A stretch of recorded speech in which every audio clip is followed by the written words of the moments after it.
All right, welcome back to my channel. If you haven't subscribed, please do so below. So in this video, I'm going to walk through the 83B election form. I speak to a lot of startups. I spoke to a group last week, and in those presentations, there's employees that work for startups, and this topic that I always cover that appears to kind of always bring up a lot of questions is around the 83B. And it essentially kind of relates to employees that work for startups or founders that receive kind of restricted stock that has a vesting schedule. And there's a way to pay tax on that at a lower value than having to pay tax as it vests. And that's why I'm going to walk through this presentation. It's going to be pretty short and brief. But again, this tax strategy is more for those that get restricted stock. If you have any questions, leave them in the comments below. Thank you.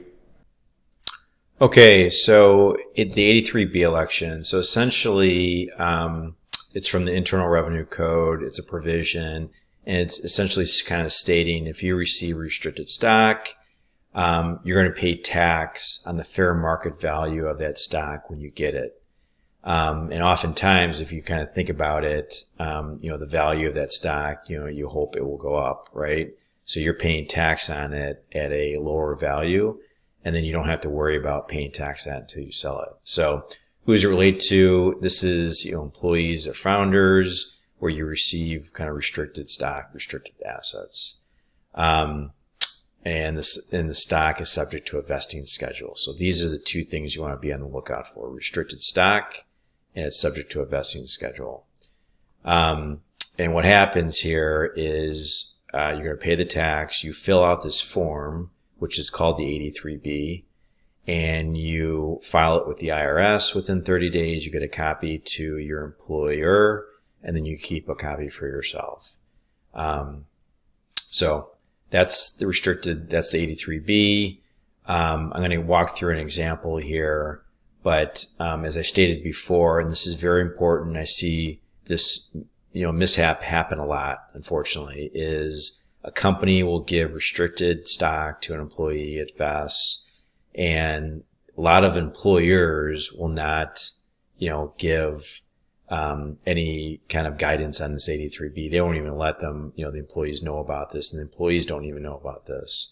So, and I've seen this many times. I've, helped out many companies before. I've asked employees, hey, did you ever file the 83B? And they said, we don't know anything about it. So if this video is geared more toward employees that are working for startups to get restricted stock, just keep this, on alert. And what's going to happen is your employer is going to give you this form, you fill it out, you sign it, and then I would give it back to your employer. They would file it with the IRS. They have a copy for themselves, and then you keep a copy for yourselves. And you want to make sure that the form was actually sent to the IRS. Pros and cons. So the pro here is you're paying tax at a lower value. The con is, just say you work with a startup, you pay tax on this low value, but then the company decreased further in value. So now you're paying tax on something at a higher value than what it's worth right now. And that is a risk. But it also kind of depends on, all right, if I pay tax on $250 right now and it decreases in value, I'm willing to take that risk. Versus just say you pay tax on $50,000 now, that's probably a bigger risk for you than paying $250.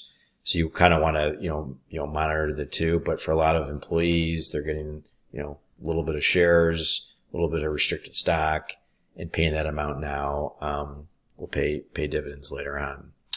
So here's an example, and as I kind of look at this is kind of like a very low value startup. So the difference here that you're going to see in terms of filing versus not filing is not going to be that large. But if you kind of take the same scenario, maybe increase the value, you'll see the impact on this. So employee receives 5,000 shares of restricted stock on May 1st. The fair market value of those shares to that employee is 5 cents per share. So that equates to about $250. Okay. Fair market value when they get the restricted stock. This employee, they own about 1% of the company. The value at the company at this time is about $25,000. And like I said, very low numbers here, but you can change this up if you want to see the true impact here. And the shares vest over 4 years, so the employee will receive 1250 shares each year. So that's 5,000 shares divided by 4. So that's 1,250 shares per year. Okay, every time it vests. So those are the facts, right? So in this example, and this might be hard to read, so again, if you have any questions, let me know. But by not filing the 83B election, right, year one, the employee is going to pay tax on $1,100 essentially, okay, of ordinary income. And how I get to this is at the end of year one, the value of the stock that the employee owns now, so the company increased in value, now it's worth $1 a share. And remember the value of the stock, right? Earlier I mentioned when they got the shares, it was valued at 5 cents a share. Now it's valued at $1 a share. So that increase is 95 cents a share. And what they would do is they take that 95 cents, multiply it by the first year of shares that vested. So that's 1,250. You take the 95 cents, multiply it by the 1,250, and here's your income that's going to be subject to ordinary income tax. Okay, so that's 1,188. So again, low numbers here, but low valuations, and these are all kind of like made up numbers. Then you go to year two, right? So same situation, but now the company is increased even further in value, and now those shares, each share is worth $4, right? So went from $1 to $4. The value of that stock to the employee when they got it on grant date was 5 cents. You take the difference between the two, right? Now you get $3.95 per share, and 25% of the shares vest. You take $3, multiply it by 1,250, and you get this 4,938. You're going to do it for year three, and you're going to do it year four. So all these amounts, right, this $5,000, I'm just rounding up here, this $1,200, the employee is paying income tax on it, right, by not filing this 83B. And these are low valuation numbers. Now, figure, a higher valuation number, we're talking a lot larger numbers here, right? So this is by not filing the 83B. By filing the 83B, the employee is going to pay ordinary income tax on the 250, right? So let's go back to the original example. 5,000 shares, they were worth 5 cents when they got them. You pay the tax right up front, the fair market value. Pay tax on the 250, right? So now they're saving like the tax that they would pay on the 1188, on the 4938, and you got to do the same calculation for year 3, year 4. So they're saving all that. And then when they sell the stock, right, so they don't have to pay tax on anything until they sell the stock. So when they sell the stock, just say they sell it at $50,000, they've already paid tax on the 250. Here's their capital gain. So assuming that they held on to this for more than a year, their capital gain tax rate is only 20%. So they're going to pay tax on 20% on the $49,000. Okay. Now, if you didn't file the 83B, you would still do this when you sell the stock, but remember, you're paying ordinary income tax on all those vesting years, right, which add up. So that's what you got to kind of look at here on this 83B, and I strongly encourage all employees when you start working for a startup, just look at this. And I mentioned some common types of stock here. You got ISOs. So incentive stock options, those are eligible for 83Bs. Non-qualified stock options, those are not eligible for 83B elections. So if you work for a startup and you get these NSOs, fortunately you can't do the 83B.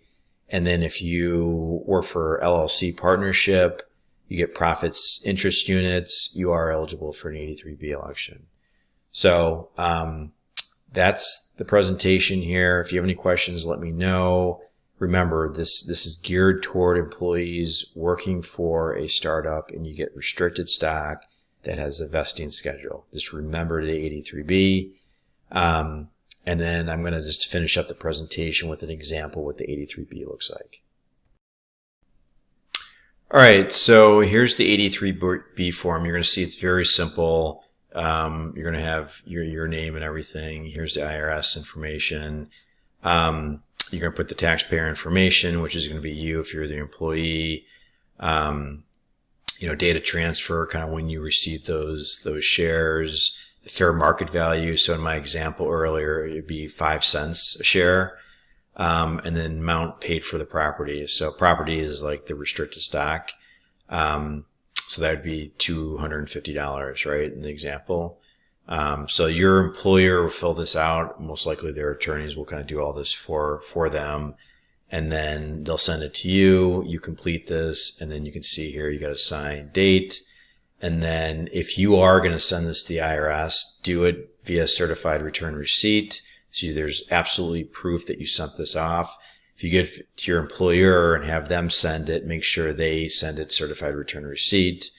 And then keep a copy of the executed document here for your files.